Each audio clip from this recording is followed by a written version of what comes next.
talk about Angeles City and why I would recommend it above many other places as a first trip. Why I think if it's your first trip abroad, if you're retired, recently retired, or not so recently retired, or you're getting a social security check or disability check or something like that, and you want to go check out other places to live, Angeles City, I think, is probably one of the best places to just go. If you've never been abroad, especially, it's one of the best places, I think, to go get your feet wet, and see, what you think, and see if living abroad is a reasonable idea for you to pursue. Now, there's a lot of different ways to look at this. My first thing would be take that first trip, get some stamps in your passport that aren't, 10 or 20 or longer years old, right? 10 or 20 or more years old. And Angeles is a good place to do that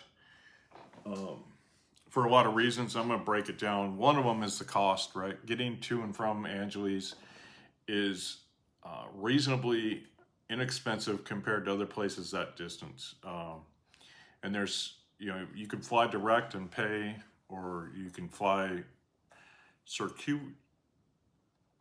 random routes. I was going to try and say that big word, but I can't get it out today.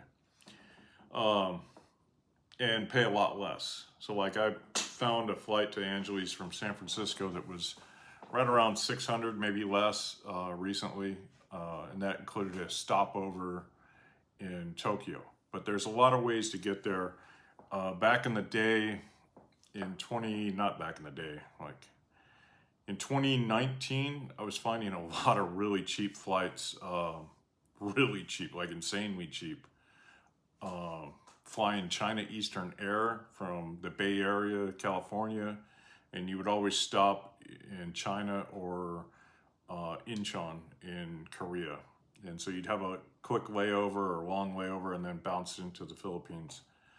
But it's also far enough away to where you're making a significant flight. If you're just going to the DR, Dominican Republic, or someplace close, you're not really getting that real travel experience.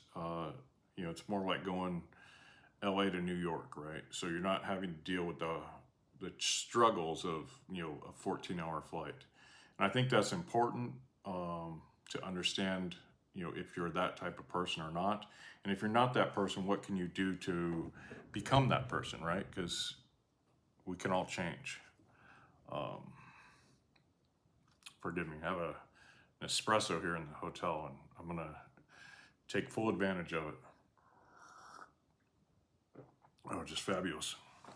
So the cost and the distance are important. The other thing about Angeles that is neat is you can fly into Manila and deal with the traveling. Like, now you're tired, right? By the time you land, you're tired, and you get to make the decision: am I going to grab a hotel, or am I just going to go straight to Angeles? Am I going to get a grab, which will be near impossible because they'll all show up and then say, no, I'm not going that far? Are you going to take the bus, which will be a good experience, or are you going to book a driver, which would be another good experience? There's a lot of really reliable, like beyond reliable. There isn't a word for how reliable some of these drivers out of Angeles are. They're just super. I mean, they're the epitome of customer service and reliability and dependability. And it's significantly more expensive, but you get what you pay for. And if you're that type of person, that's what I'd recommend. If it's your first trip, I might take a car there and the bus back, just so I can experience the bus, or vice versa, right? Might take the bus there and the car back, or whatever. Just because I think that first trip, or first couple trips, you want to start experiencing all these things. So you can listen to YouTube all you want, but until you're doing it yourself, it's a really hard thing to gauge, is my opinion. In my opinion, you've got to get out there and climb the hill to really understand what it's like to climb the hill. And taking a bus seems like no big deal until your knees are in your chin or your chest, and you're resting your chin on your knees and you're a big fat ass like me and there's no aircon, you're like, wow, what the hell did I get myself into? So that cost is attractive. The ease and difficulty combined there of the travel is also a good tester to see how you're going to do. And then also the ease and difficulty of just the Philippines, I think, is a really good way to test the waters and see how you'll do abroad. There's a lot of things in the Philippines that are really easy, and there's a lot of things that are just incredibly hard and frustrating. And I forgot how frustrating some of the little details can be when I went back this year. After being in Europe for a long time, you know, a lot of things were so much easier in Europe, and then you get to the Philippines and, you know, you forget the basic stuff that is a struggle, and you have to relearn, you know, different things like, you know, you can't just go get food. You know, I've learned to be very particular about the food I eat. And so, you know, I don't get sick that often. And when I do get sick, I usually know exactly where and how I got sick. It's usually, you know, I pay close attention to that because I don't like being sick. And travelers, you know, we used to call it Montezuma's revenge or whatever. Traveler's sickness or just diarrhea, right? It's probably the most common sickness you'll acquire. Catching colds is another. And there's things I do to mitigate that. And a mask is not one of them. Oh man. A mask is probably the fastest way to catch a cold, with a couple carve outs where I'd say a mask is a good idea. But you know, all those things in the Philippines, you're going to experience it all and you're going to navigate it all. And there's no like formal safety net there, but there is, if you're going to Angeles City, especially in some places like, I would imagine Dumaguete's kind of similar. I've never been there. I would imagine Cebu's kind of similar. But Angeles City, very much.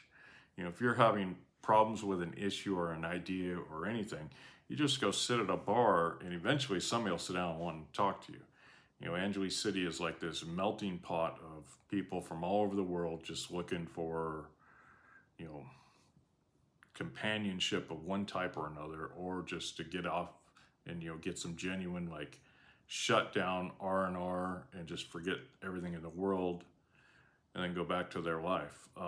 It's really a unique place as far as my travels have been. I haven't been to Bangkok or Thailand yet, but just the amount of people that are sitting around just looking for someone to talk to is kind of interesting to me. You know, most other places I've been in the world, people just want to, you know, get their shit done and, you know, go about their business. Albania was in Tirana in Albania and a couple other cities. You know, if you're sitting around in a coffee shop, there's a lot of people that want to talk to you, but there's a language barrier. So, you know, a lot of the older retired guys, even some of the older retired ladies will want to chat you up. But, you know, the language barrier makes it real hard. In the Philippines, you know, English language is not universal, but it's universal enough, especially with the tourist. So that's a real plus, right? So, you know, you have the ease and difficulty factor that kind of sways back and forth, right? And you can kind of pick how hard or how easy you want your trip to be. You know, the more money you spend, like getting a car or taking the bus, you know, it sways it to that ease of travel. And, you know, if you want to be, you know, really test your grit, you know, you ride the bus without aircon, right? You ride the local bus. So you get to choose very easily. And then having that network of, you know, hundreds of guys just sitting around, you know, and what do old guys want to do? They want to tell you what to do, right? That's what old guys want to do. They want to sit around and tell someone what to do. You should do this. It always cracks me up because I'm on, you know, just another chucklehead with a phone and a YouTube channel, right? It's just the funniest thing in the world. So I just try to offer, you know, my perspective, which I find different than most of the other chuckleheads out there. So that gets you like the ease and proximity, the cost. And then once you're in Angeles, you know, like I said, there's that network of, it's a like unorganized network of, you know, advice and help and direction. You know, all you have, like I said, all you have to do is sit in a bar and start asking questions, and somebody will have the right answer. You may have to filter through 20 guys. You may have to shoo away somebody, you know, like this guy, old guy, um, like Mick Jagger, old. You know, sits down to me and he shoves a phone in my face and he's like, "Look at this girl," and he's showing me naked pictures of these girls, and I'm like, I don't need to see this right now, right? I was busy thinking about some other shit. Um, Now, the other thing that makes Angeles so attractive is the proximity. So you're like, proximity? What the hell are you talking about? You know, it's in the middle of nowhere. Well, it is in the middle of nowhere in some regards, but it's also in the center of everywhere because you can get to and from the airport in a heartbeat.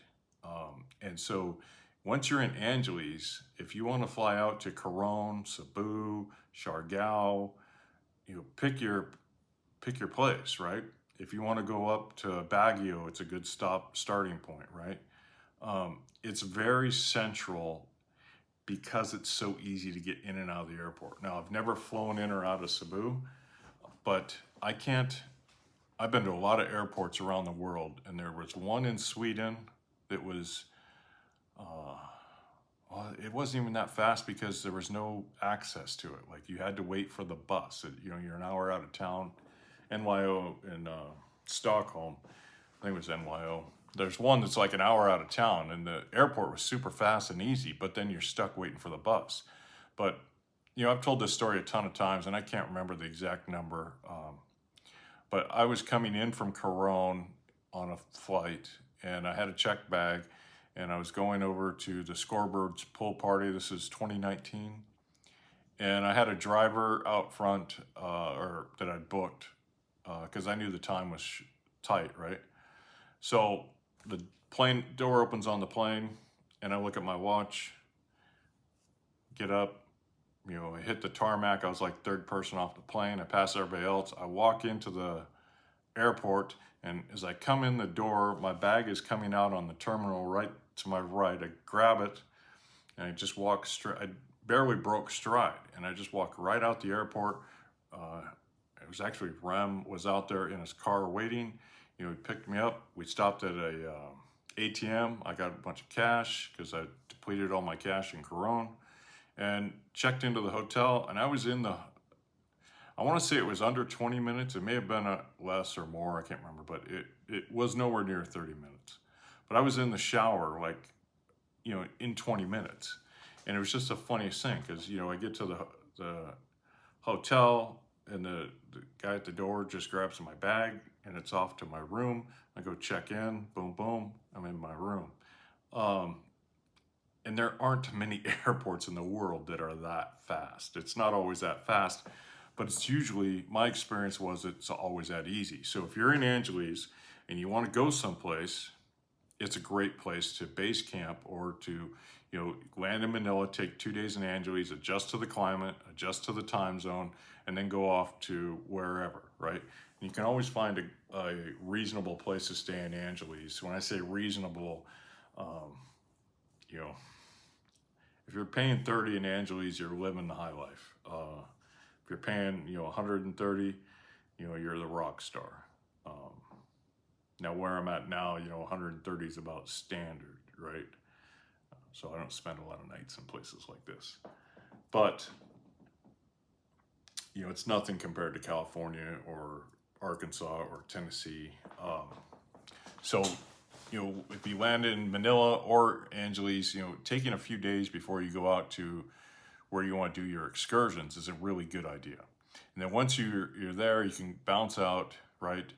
Do, you know, go to Coron for 2 days, come back, go to, you know, Boracay or go to Siargao or wherever, Cloud9, right? And that'll give you a good taste of the Philippines to go see these other cities, these other climates, these other areas.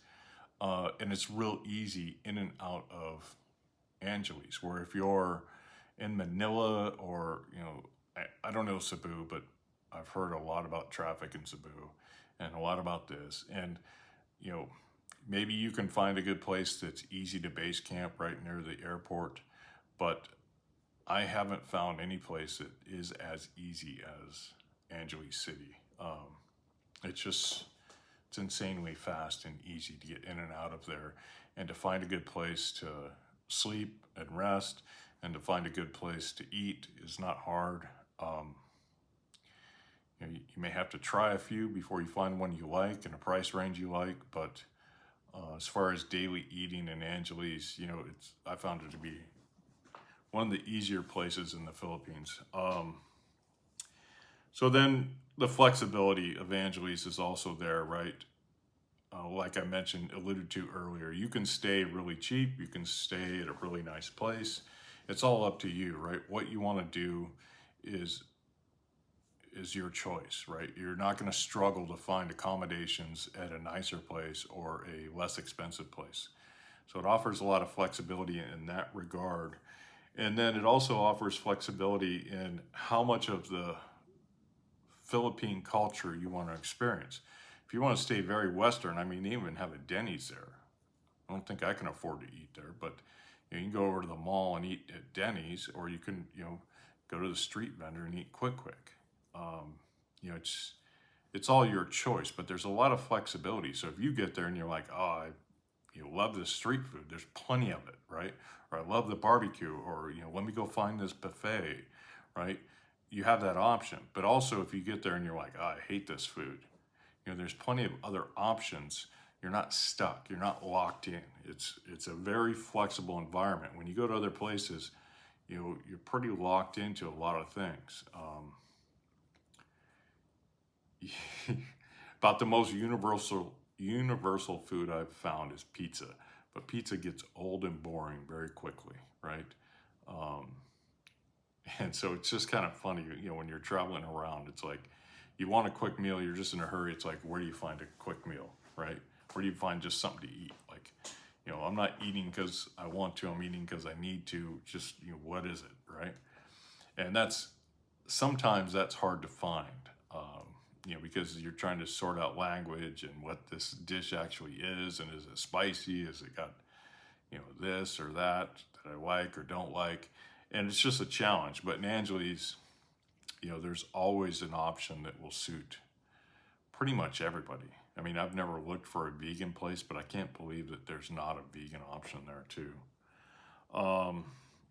And then there's also a wide variety of options of activities in Angeles City. A lot of people don't talk about this, but there's a ton of stuff to do in Angeles City. If you take the time to dig in and research it, the Mount Pinatubo, you can go look at historical sites, just freelance it yourself. There's a lot of World War II stuff there in the area, right? It's easy to hire a driver to go someplace. I haven't been up to, I always forget the name of this place. Damn it. Where's my phone? I always forget the name. It's like every time I think of it, the name just slips away. But from Angeles City, if you go northeast, there's a place there where they filmed Apocalypse Now. It's a Baller. Yeah, Baller, Baler. It's one of the places I really want to go, but it's like a beach community, surf community, and then there's that whole region on that northeastern coast there of Luzon. There's a lot of rich history there. There's a couple documentaries online that are really fascinating. So that's on my to-do list this year. I want to get up there and check that out. But there's a lot of things around Angeles City that you can get out and do if you don't want to fly out to another location. So if I were booking my friend or whatever for a first-time trip to the Philippines on say a 2-week or 3-week, or probably 2-week is the most common, right? 10 days, something like that. I would say fly into Manila because it's a little cheaper and you just want that experience. And then, I would, if it's somebody I know, I'd be like, yo, bro, take the bus. Go old school. If you're a baller and you want that 5-star treatment the whole way, then yeah, get a driver and stay at ABC and blow all that money and miss the experience of the Philippines at a different level, right? And then I would say go to the Angeles, spend 2 nights in Angeles. That'll help you get adjusted to the climate. That'll help you get adjusted to the time zones.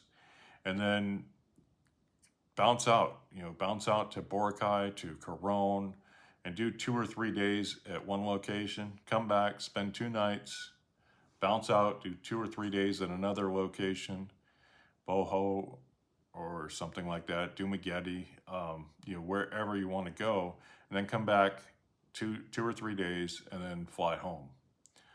Or add another cycle. Now if you're going to go, like Porto Galera is a place I really enjoyed, but here's where it gets interesting: is you look at someplace like Porto Galera, and why I keep saying Coron and not El Nido is Coron is real easy to fly to. El Nido, you can fly there, but it's really expensive, like really, almost cost prohibitively expensive. To get to Coron, it's just a straight flight, and then you take the van into town. So you can fart around all morning, ride the flight, get there, check in, and go out in that afternoon, on a trike ride, or rent a scooter or something, right? Where if you go to El Nido, you're flying to Puerto Princesa, and then you've got to catch a van, or I was told there's a big bus. I've never seen it, but I was only there in 2019 and 2020, so. But either way, it's I can't even imagine it being 4. Every time I did it, it was 6 to 8 hours from Puerto Princesa to El Nido. And then there was a flight, it was only from Manila though, Manila to San Vicente, I think. There's a little city like 2 hours south of El Nido that had its own airport that was going in right before COVID. It was starting to get popular, and then COVID happened, and I don't know what happened to it. But my point is when you go to someplace like El Nido or Porto Galera, you're spending a lot of time traveling on buses, or you're paying to rent a car or a driver, and it's not slip in and slip out. Tahoe is kind of a good example. If Tahoe didn't have an airport, right? How big of a pain of an ass would it be to get to Tahoe? You'd fly to Reno, it's 2 hours, that's not bad, right? But we're talking, imagine if there's no Reno, and now you're trying to go to Tahoe, and you're flying into Sac, or you're flying into Vegas, and you're driving that whole way, right? And that's kind of what a lot of these places in the Philippines are. So I tend to look at places that have easy access to the flights, and then look for flights that work out of Clark, because it keeps it simple, right? Porto Galera, I really loved a lot of the things there. I want to go back a few more times. There's stuff I want to do there, but it's a pain in the ass to get to. And the ferries are better now. Like when I took the ferry, it was interesting. It was very interesting. Picture like 2 school buses that they chopped the top on so they were short, side by side, all open on the inside, but just like that volume of, and just, super tiny seats. And just, like I couldn't stand up in the first ferries I took in the Philippines. I couldn't stand up in, and they're just this little tiny, thing, and it's bouncing on the water like, oh man. The last few ferries I've taken in the Philippines were much better. Like there was a ferry from Coron to El Nido, just fabulous, right? And that could be an experience you want to, dive into and take a bite of. I'm not sure I would recommend it for the timid or novice traveler on the first trip, but if you're an adventurous person and you're a pretty experienced traveler, then yeah. The other thing, and I'm gonna close this out, is when you're in Angeles City, you meet some of the best people in the world. You're gonna meet, let's be honest, Angeles City attracts the lowest common denominator, right? It is what it is, right? It doesn't attract those prime numbers. It attracts the lowest common denominator. it doesn't attract that greatest, that best neighbor you have in in the neighborhood. Now those people do go there, but I'm talking in volume, right? In volume, you see a higher percentage of the lowest common denominator in Angeles City than anywhere I've been so far. But you also, and here's the winner. Here's the like pro tip to this, is the closer you hang out to Angeles City to eat or grab a beer or just sit at a bar. A lot of times I just sit at a bar, just relaxing, taking some down days to just do nothing but chill. The closer you sit to Angeles or to the walking street, the less time you want to spend talking to whoever comes by. I met some really great people down there, but the best people I met were at, places about 100 paces away in a trike. And I've met some really great people there, especially this last year. I probably had the best experience as far as meeting people in Angeles City this last 6 months than I have, in the previous 4 years that I was there. So, or 3 years, I don't know. But, my half dozen previous trips compared to the last 6 months is just rocked. I've met some really outrageously great people, people, I hope to cross paths with again. And the neat thing I was getting to is you get to sit down and chat with these people and see how they're traveling, see what they're doing, listen to their plans. And I got news for you. The best advice isn't from these YouTubers, isn't from me. It's from the people you meet sitting on the bar where you get to discuss what's going on. And you get to learn, their perspectives, their ideas. Like I thought I was a pretty good packer and, pretty, not minimalist, but, pretty efficient. And man, I met two people in November, December that just put me to shame. Like, really set me in my place. Not, in any way negative. It was just like they really got me rethinking everything about my whole, what I carry with me and what I pack. And I'm still pretty happy with, I carry a pretty heavy bag. I'm still pretty happy with that because I like to do a lot of diverse things. I can't just get by with 2 shirts. And that's just the way I want to travel. It's just the life I want to live. But it really made me question all that and made me, reevaluate it based on what they were doing. And when you see somebody talk about it, like I am to this camera, you're like, yeah, whatever. But when you see people doing it, it's a whole different perspective, right? It's a whole different, hits your brain, and I believe it hits your brain in a whole different way. It's like, listening to somebody talk about, making barbecue chicken or an espresso, right? I never thought much about an espresso. A friend had one and he's like, oh yeah, an espresso. I'm like, no, I'm good with my coffee. And he got mad. I wouldn't throw away my coffee one day, so he could make me an espresso. And now that I've been sitting here sucking on these in the hotel room, I'm like, I get it now, right? I should have just listened to him and had an espresso the first time, and I would have learned to use these damn machines long before this trip. Excellent. I really like that glass. That's a really cool glass. But that's my opinion is, when you see people doing things and you have that conversation, it opens your eyes to other aspects that you may have missed or glossed over. There's that whole thing about decision-making process and how, there's 7 steps or whatever to a decision, and your brain, that's like, naturally your brain goes through all these steps, right? And your brain will just bypass some because it thinks it already knows the answer when you have to actually force it to go back and reassess it.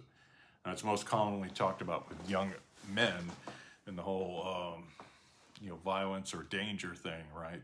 Young men will skip over, their brain will tell them that they assessed this when it actually didn't, it just skipped over it. and they didn't actually, assess this as part of their decision-making process, but they believe they did. And so I think a lot of that happens when we travel, is we think we understand different things, and then we see it happening, or we talk to somebody, and it kind of opens that Pandora's box, so to speak.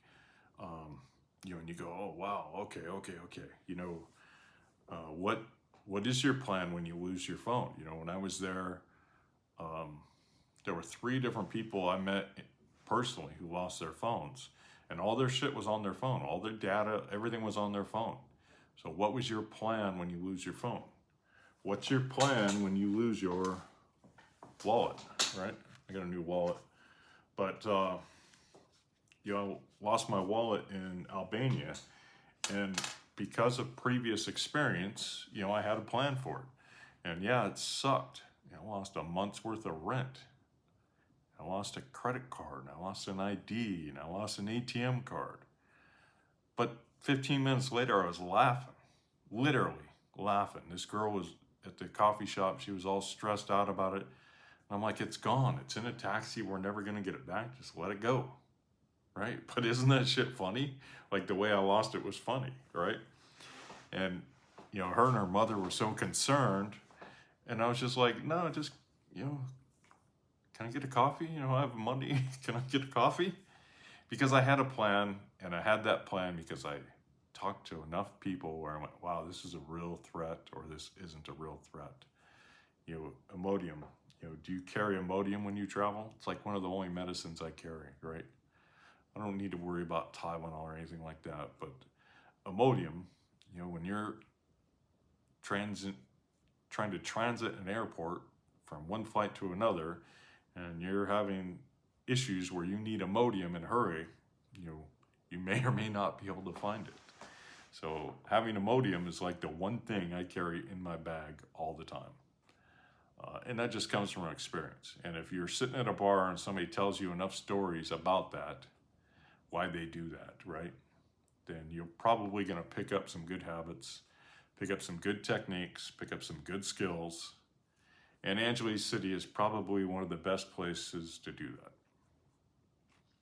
So despite all my rhetoric in the past, that was very focused and very specific and not globally, my global assessment, or my large assessment, or my overall assessment of Angeles City is, if you're starting to learn to travel, especially to the Philippines, I think it's one of the best places to go for a first trip, second trip, third trip, or even, forever, because of what I was saying. It offers the ease of access. It offers a great deal of stability, and it offers a sense of comfort and security, because there's always somebody there wanting to tell you what to do. And then it's just up to you to find the right person with the right advice. And that's not hard. Just sit down and start talking to people, or just sit down and they will start talking to you. Yeah, thanks for stopping by. I hope this had some value for somebody. If it didn't, I'm sorry. And I'll be back. See you, bye.